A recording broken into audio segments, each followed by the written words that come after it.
Bem, então, hoje é a nossa aula 4, né, quinta semana de aula, aula 4. Deixei para vocês um texto do pessoal da Embrapa, lá no AVA, né, que fala justamente sobre as barraginhas, né, que é o nosso tema da aula de hoje, ou também conhecidas como bacias de contenção de águas da chuva, né, de águas pluviais, e além de um vídeo, 5 minutos e meio, falando desse projeto de barraginhas da Embrapa, e além disso, um questionamento, né? Então, imagina que um produtor, ele procurou você falando que a água não infiltra na propriedade, o que pode ser feito, né? Então, eu vou apresentar para vocês algumas anotações, algumas coisinhas que eu trouxe para vocês hoje, e aí isso é bem rápido, e aí no final da aula a gente discute sobre essa questão que eu tinha deixado. Aí eu coloco também as 4 questões da pós-aula, valendo aqueles 2 pontos semanais, e aviso vocês também, tá? Deixa eu mudar de tela aqui. Bem, então, bacias para retenção de água, né? Nossa aula 4, semana 5. O que são essas barraginhas, né? Quem conseguiu assistir o vídeo, mostra uma forma de aumentar o tempo em que essa água fica dentro da propriedade e seria um reservatório para ajudar na infiltração. Então, a gente teria como principal objetivo dessas barraginhas ou de bacias de contenção, de retenção, seria formas de escavar no terreno, em regiões em que tenha risco de processos erosivos, regiões suscetíveis aos processos erosivos, para que essa água não escorra. Então, a gente falou nas semanas anteriores, por exemplo, dos fatores que interferem na infiltração, nos fatores que podem interferir na erosão. Quando a gente tem uma região com uma certa declividade, e a gente vai falar disso na última parte da disciplina, na construção de curvas de nível, a água que não escorre nas regiões mais altas, essa água ela escorre superficialmente. E esse processo, a gente já falou que é prejudicial ao ambiente, porque ele não permite, né, além de não infiltrar água, essa água em velocidade, ela causa erosão, ela causa problemas erosivos. E aí, onde que entram as barraginhas? As barraginhas são nada mais do que escavações, né, ao longo do terreno, para que possa fazer com que haja um aumento da infiltração. A água vai ficar parada durante um tempo aqui e isso vai fazer com que ela infiltre. Onde que elas são construídas? Normalmente próximas de estradas, e aí tem aqui estradas vicinais, que são essas estradas de chão, né, próximo dentro das propriedades, ou dentro da própria propriedade, em regiões que tem um alto escoamento de água. Então, onde a água não infiltra, a gente pode indicar que se construa essas barraginhas para aumentar o tempo em que ela vai ficar sobre o terreno. Porque se eu não tiver nenhuma estrutura que não permita que essa água escorra, ela vai perder e vai para o curso de água. Ela vai para o rio, vai para o córrego, vai para a lagoa. Quando eu tenho, então, no terreno, essas barraginhas, né, a gente vai falar dos terraços posteriormente, mas quando eu tenho barraginhas, essa água ela se acumula e ela tende a infiltrar, mesmo que lentamente, mas pelo menos eu não perco essa água para o curso d'água, né, para o curso do rio ou dos córregos, né? Então, qual que é a finalidade? É captar e acumular águas da chuva, né, para que aumente a infiltração. Então, se a gente relembrar aqui os nossos assuntos estudados, né, primeira semana a gente fez a apresentação da disciplina, segunda semana a gente falou sobre hidrografia e precipitações, né, e aí eu lembrei, falei com vocês, precipitações. Quando a gente fala de hidrografia e precipitação, por que é importante para a gente dar disciplina de manejo e conservação?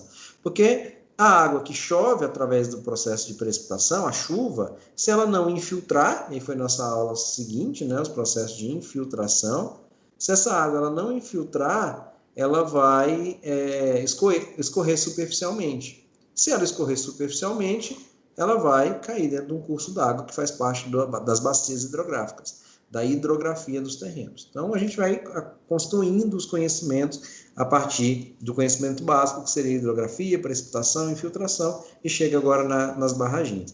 Então, essas barraginhas elas vão servir para captar e acumular essa água da chuva, reter sedimentos. Esses sedimentos podem ser argila, areia, silt, pode ser matéria orgânica do solo, pode ser resíduos de pesticidas, né, de agrotóxicos.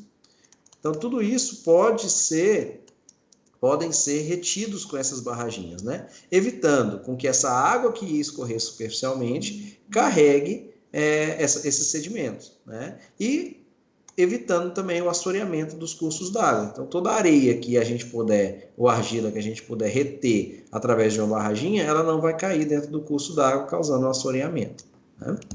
Bem, isso aqui é um exemplo de uma barraginha, né? Uma barraginha bem grande aqui. A gente vê que é uma área de pastagem, né? Uma área que tem provavelmente uma inclinação, uma declividade, e aqui tem a barraginha para reter essa água da chuva. Aqui também é comum a gente ver essa estrutura próxima às estradas, né? Então, nas estradas, onde a compactação da estrada, por conta dos carros que passam, é muito alta, então essa compactação não permite que a água infiltre na estrada. Então, aqui a água não infiltra nessa estrada.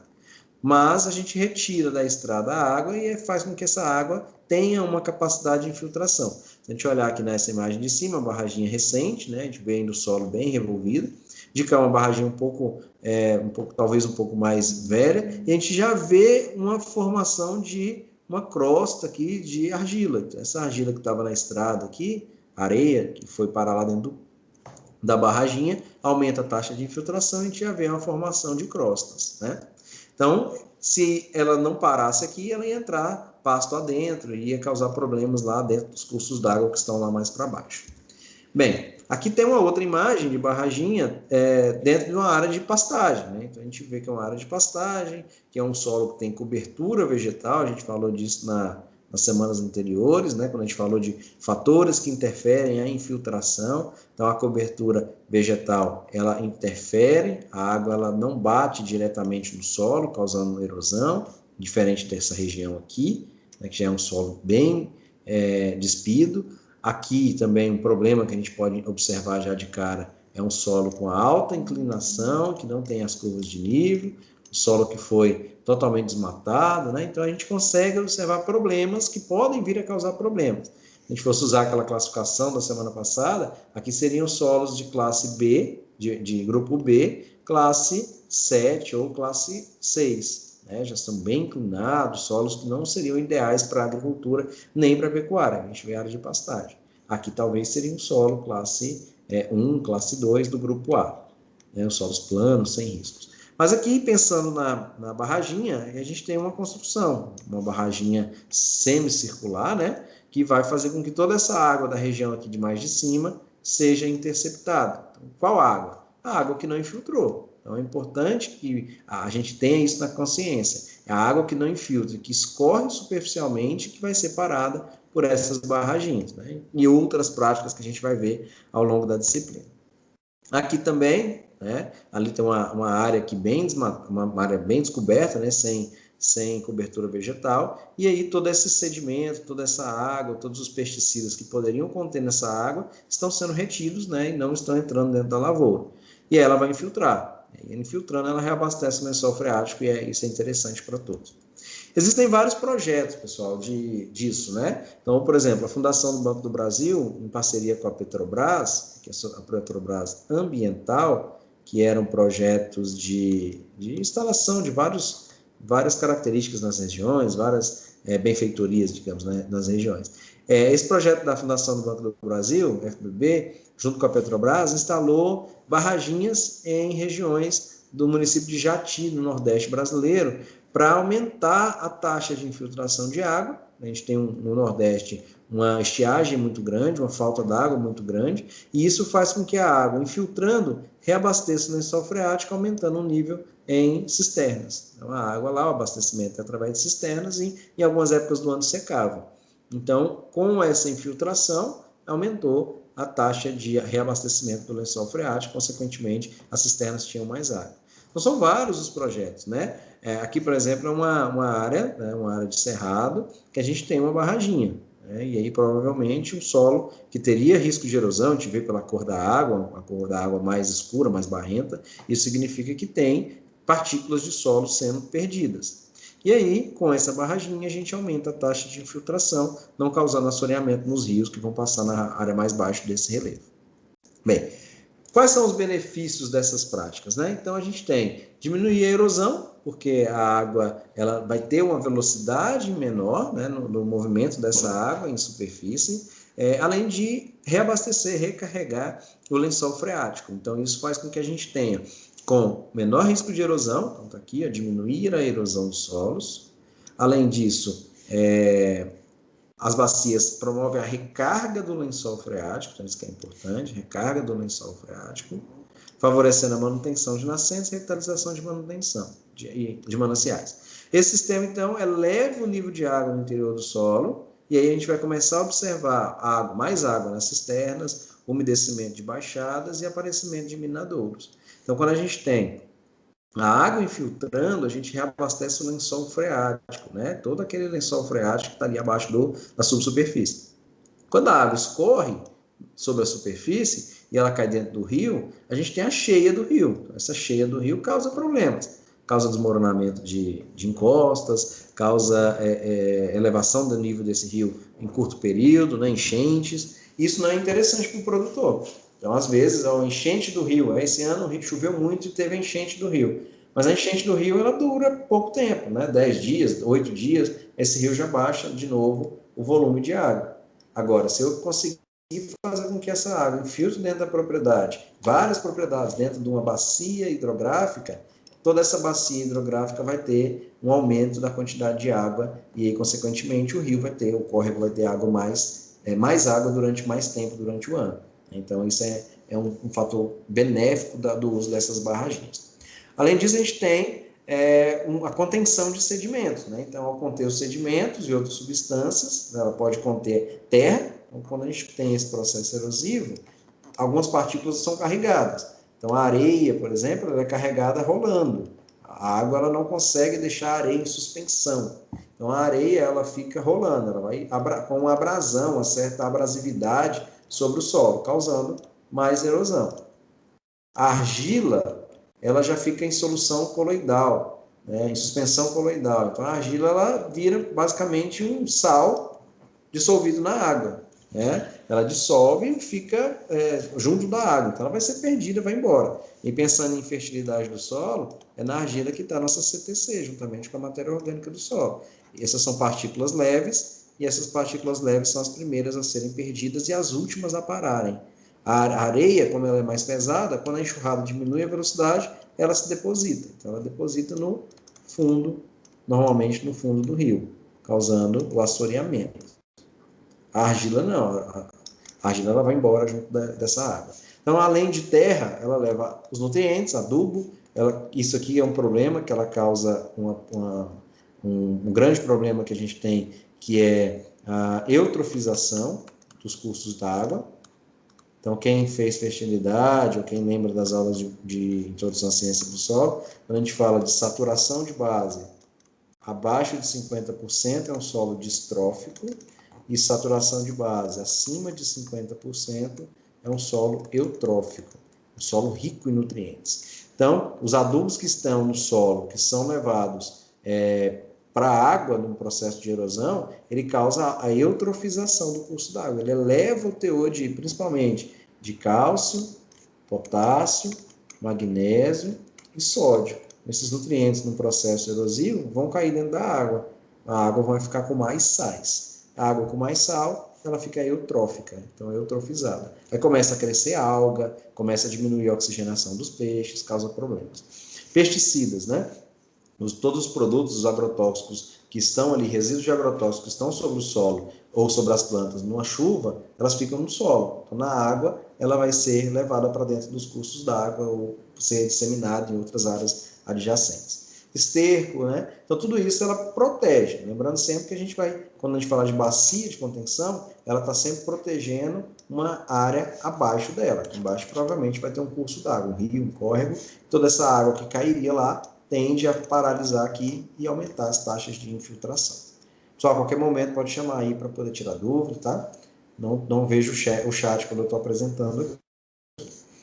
Então, onde que a gente vai construir essas barraginhas? Nas margens de estradas, principalmente nas estradas vicinais, estradas de chão, mas também em estradas à beira de asfalto. Quem é da região aqui e vai daqui, por exemplo, para a saída da usina Goianésia, a gente vê bastante barraginha na beira das estradas.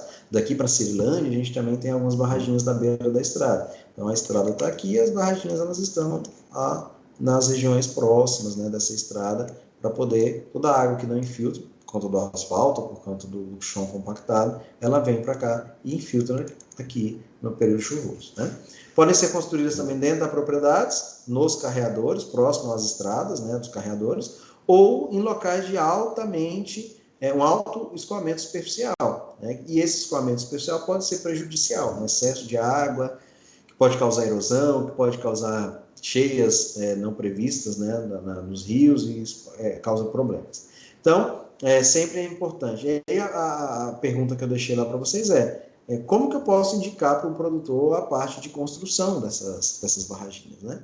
Então, aqui eu tenho, por exemplo, uma área, uma estrada de chão, uma estrada vicinal, e na margem dessa estrada, tá vendo que não é uma área, assim, agrícola, né? Uma área de cerrado, mas é uma área que tem uma pastagem aqui natural, talvez, e aí a gente tem essas barraginhas. Então, a água que não infiltra na estrada, ela vai escorrer superficialmente para essas regiões. E se ela não conseguisse infiltrar, o produtor fez só nessa foto aqui, dá para a gente ver 6 barraginhas, essa água vai tender a vir para cá, e aqui ela tende a infiltrar, porque eu tenho uma região que vai fazer com que ela fique parada. Aqui, se eu não tiver nenhuma região com depressão, né, com essa curvinha aqui que a barraginha causa, ela só vai escorrer superficialmente. Tem que encontrar um curso d'água, tem que encontrar uma outra região que ela vai ficar empoçada. Na barraginha, a primeira função dela é empoçar essa água para que a água consiga infiltrar. A água em movimento, ela tende a não infiltrar tão facilmente. Olha essa daqui, olha a quantidade de solo revolvido aqui para a construção dessas barraginhas, né? Ou bacias de captação. Aqui eles fizeram uma outra técnica também, que é uma técnica chamada de bigode, que são essas linhas aqui que favorecem a retirada da água, e essa água vai escorrer nesse sentido, aumentando a área de infiltração dessa água. Então, esses bigodes que são chamados aqui, ou vírgulas, né? Bigodes ou vírgulas. Também em algumas regiões, acho que Goianésia, o pessoal é mais acostumado a falar vírgula. Então, a água tende a escorrer nesse sentido, e aqui ela vai infiltrar. A ideia é que ela infiltre. Tudo que a gente puder fazer pensando em aumentar a infiltração é importante. Então, a água precisa infiltrar no solo. Infiltração. E aqui a bacia de captação, né? A barraginha. Então, fez a barraginha, aqui tem uma entrada de água, então a água que não... Aqui a imagem ficou estranha, né? Mas o sentido da declividade é daqui para lá. Toda a água que não infiltrar, que escorreria, ela vai escorrer para cá. E vai ter outras regiões também para ela escorrer, saindo da estrada principal e infiltrando dentro dessas lavouras aqui, ou dentro das pastagens. Bem, como dimensionar? Isso aqui talvez seja a parte mais importante, que era da pergunta lá, né? Primeiro, eu acho que nas semanas anteriores eu coloquei uma questão para vocês lá na pós-aula, né? Então, sei lá, o produtor que tem uma capacidade, o solo tem uma capacidade de infiltração de 20 milímetros por hora. E a chuva que cai na região é uma chuva de 30 milímetros por hora. Então, a gente lembra que milímetro é 1 milímetro, é a mesma coisa que 1 litro, né? Então, 1 milímetro é igual a 1 litro por metro quadrado. Então, chove 1 milímetro, é a mesma coisa de 1 litro d'água. Se eu jogar em 1 metro quadrado, vai dar uma lâmina de 1 milímetro. Então, se eu tenho uma capacidade de infiltração de 20 e a chuva que vai cair é de até 30 milímetros, sobra 10. Então, para cada chuva de 30 milímetros por hora, que infiltra apenas 20 milímetros por hora, eu vou ter uma taxa de não infiltração, digamos assim, de 10 milímetros por hora. E aí imagina comigo que eu tenho uma região, então esse aqui é o meu terreno, então, todo esse aqui é o meu terreno, e a declividade desse terreno é nesse sentido. Então toda a água que cair aqui vai escorrer para cá. Aqui está o córrego, por exemplo. Qual a quantidade de água que vai escorrer? Depende do tamanho da área. Então, se eu tenho uma área aqui de 1.000 metros quadrados, quer dizer que eu tenho 10 milímetros por hora, é a mesma coisa que 10 litros. Então, eu tenho 10 litros por metro quadrado.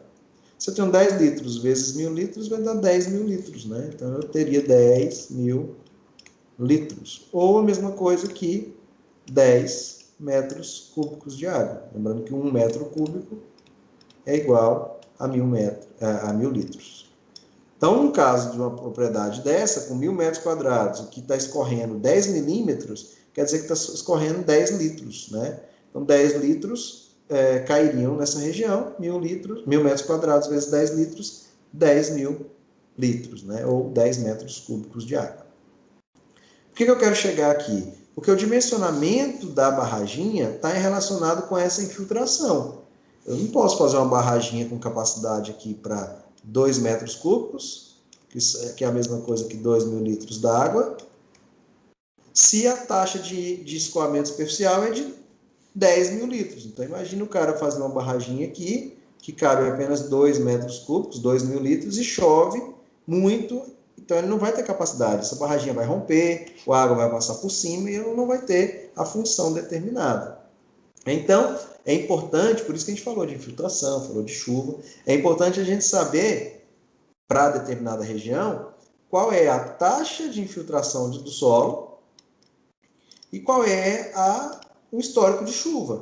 Qual é a chuva mais forte que já teve nessa região? Eu pego os dados do IMET ou de outra região que tem essas informações e eu calculo, né? Então, a chuva maior aqui é tantos milímetros, 50 milímetros, e eu tenho uma taxa de infiltração de 30 milímetros. Então, vai sobrar 20. Eu calculo 20 milímetros vezes o tamanho da área, eu tenho a capacidade dessa barraginha que eu preciso calcular. A gente vai falar dela daqui a pouquinho. Qualquer dúvida pode chamar. As bacias de captação podem ter várias formas, né? Então, ela pode ser arredondada, ela pode ser em meia-lua, podem ser quadradas, né? Ou retangulares. Vai depender da região. Aqui em Goiás, aqui com as nossas características de solo de cerrado, as duas mais comuns são a redonda e a circular. A circular e a meia-lua. Né? São as duas mais utilizadas. Essas daqui vão para regiões de solos mais arenosos e tal. Aqui a gente pode utilizar ou recomendar sempre que possível essas duas. Né? Então, essa daqui é uma barraginha arredondada. Né? A gente vê o formato dela, né? Arredondado. Tem uma entrada de água aqui desse lado direito. Então, a água ela vai infiltrar, vai entrar por aqui, então ela sai ou da estrada, ou ela sai da propriedade, da área de risco aqui, e entra aqui para ela infiltrar. Olha lá embaixo uma outra barraginha, aparentemente está o curso d'água, o rio, né? Tem bastante vegetação. Então, essa barraginha está evitando com que toda a água com sedimentos caia lá dentro do rio. Então, a barraginha cumpriu o seu papel. Barraginhas em meia-lua, estão aqui também na beira das estradas, ó, que provavelmente é uma estrada de chão, passa por aqui e vai sair nessa estrada aqui, nesse asfalto. Essa barraginha, ela está aqui, a gente vê que o sentido da declividade é daqui para lá, e ela serve para que essa água infiltre, não carregando sedimentos para lá. Ah, professor, mas se essa água não infiltrasse aqui, ela ia escorrer e poderia molhar essas plantas. Mas só tem barraginha na época da chuva. Então, se aqui choveu e a água está infiltrando aqui, provavelmente todas essas outras plantas foram molhadas pelo processo natural da chuva. Então, não quero que essa água fique correndo, quero que ela infiltre. Então, se eu paralisar o caminho dessa água, é mais fácil dela infiltrar do que eu deixar ela sobre o solo. Porque sobre todo o solo, posso ter áreas compactadas e essa água evaporar. Eu quero que ela infiltre. Né? Essas são outras, né, barraginhas tipo retangulares e quadradas, não são muito utilizadas na nossa região. Então, como que a gente vai indicar o tamanho, né? Vai depender do número de bacias a construir, do volume de água a ser captado e da velocidade de infiltração, que eu falei agora há pouco para vocês. Então, se eu tenho uma região que chove 15 milímetros, a chuva mais intensa, 15 milímetros por hora. Taxa de infiltração é de 8 milímetros por hora, a gente já fez os cálculos, identificou 8 milímetros por hora, quer dizer que pode acontecer de sobrar 7 milímetros. Então, 7 milímetros por hora é a capacidade que eu tenho que ter para essa barraginha. Depende do tamanho da área, do volume de água a ser captado. Por exemplo, se eu tenho uma área de 4 hectares, são lá 40 mil metros quadrados, e esses 40 mil metros quadrados a água escorre tudo para o mesmo lado, então aqui está minha região, e toda essa água ela escorre para cá. E eu quero fazer uma barraginha só, eu tenho que fazer uma barraginha que suporte toda essa água. Quanto de água? 7 milímetros por hora, mesma coisa que 7 litros por metro quadrado. Se eu tenho 40 mil metros quadrados, eu multiplico isso por 40 mil metros quadrados. Eu vou ter 7 vezes 4, 28, 280 mil litros de água na área total. Então, 280 mil litros tem que ser a capacidade dessa barraginha. Uma barraginha de 280 mil litros ou outras barraginhas menores distribuídas no terreno. Que é o número de bacias a construir. Às vezes, uma bacia de contenção com essa capacidade, quase 300 mil litros d'água, é inviável. Né? Vai ficar uma área muito grande. Talvez seja mais fácil a gente distribuir durante o terreno outras barraginhas de menor tamanho, cada uma com uma capacidade. 10 barraginhas de 28 mil metros, 28 mil litros, né? Eu distribuo essas barraginhas no terreno. Então, o tamanho vai variar de acordo com o número, o volume de água a ser captado, que está relacionado com a precipitação, principalmente a chuva, e a velocidade de infiltração. Quanto maior a velocidade, menos água fica à superfície. Quanto menor a infiltração, mais água eu vou ter na superfície, causando problema. Normalmente, as bacias elas variam entre 3 e 15 metros de diâmetro, para a gente aqui, são as redondas e meia-lua, né? E as outras podem variar bastante, né? A gente quase não usa esse outro formato aqui. Nas bacias, elas podem ter de 3 a 15 metros de diâmetro, né? Então, o diâmetro vai de uma ponta a outra, né? 15 metros de diâmetro. E 2 metros de profundidade. Então, se a gente for calcular, a gente vai sempre pensar que a gente vai construir uma barraginha, e essa barraginha vai ter ali, da área mais funda até o nível dessa água que ela vai ficar, 2 metros de profundidade. E aí a gente vai conseguir calcular, vou mandar um exercício para vocês, porque não dá tempo de a gente calcular aqui, vou mandar um exercício para vocês lá no AVA, explicando como que é feito o cálculo, como que é feita essa conta. Qualquer dúvida vocês podem perguntar por lá mesmo no AVA ou no grupo, que eu respondo para vocês, né? Mas aí a gente tem a profundidade e a gente tem o diâmetro. Tendo a profundidade e o diâmetro, né, sei lá, 5 metros, eu consigo calcular o volume que suporta dentro de uma barraginha dessa daqui. E aí, tendo o volume de chuva, né, fazendo a conta ao contrário, eu tendo o volume de chuva que vai escorrer, eu consigo calcular o diâmetro, sabendo a profundidade, e indicar, essa barraginha tem que ter 3 metros de largura, ou tem que ter de diâmetro, ou 15 metros de diâmetro para suportar toda essa água que vai escorrer. Vou mostrar um exemplo para vocês, uma continha, mando para vocês pelo lado, tá? A construção ela pode ser feita de forma manual ou com uso de equipamentos, né? Normalmente com o uso de reta escavadeira.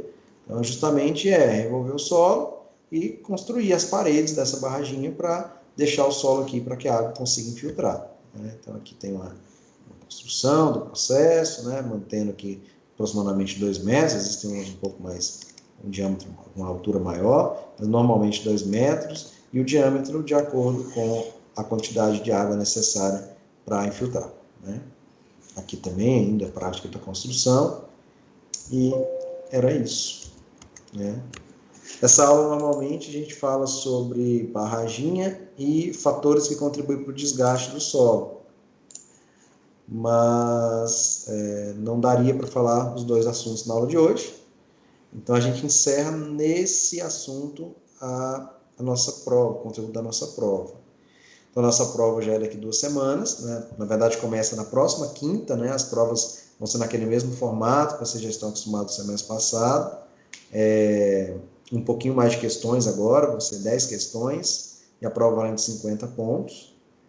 E vai ficar disponível da meia-noite 1 do próximo dia 17, que é a próxima quinta-feira, até as 11h59 da próxima quarta-feira, dia 23. Então, vocês vão ter uma semana para fazer a prova. Durante a semana de prova vocês não terão outras atividades, nem pré-aula, nem pós-aula, nem vídeo, nem nada. Vai ser a semana exclusiva para a feitura das provas. Né? Alguma dúvida, pessoal, até aqui?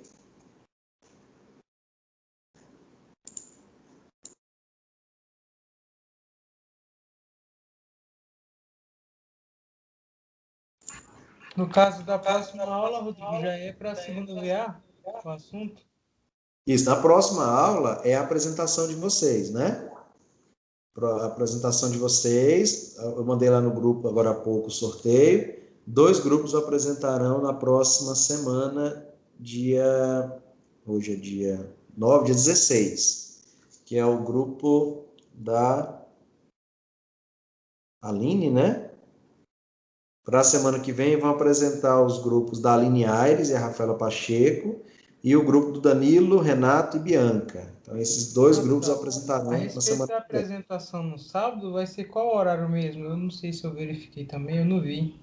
Então, vou parar de gravar aqui para ficar mais fácil de subir, aí eu respondo. Peraí.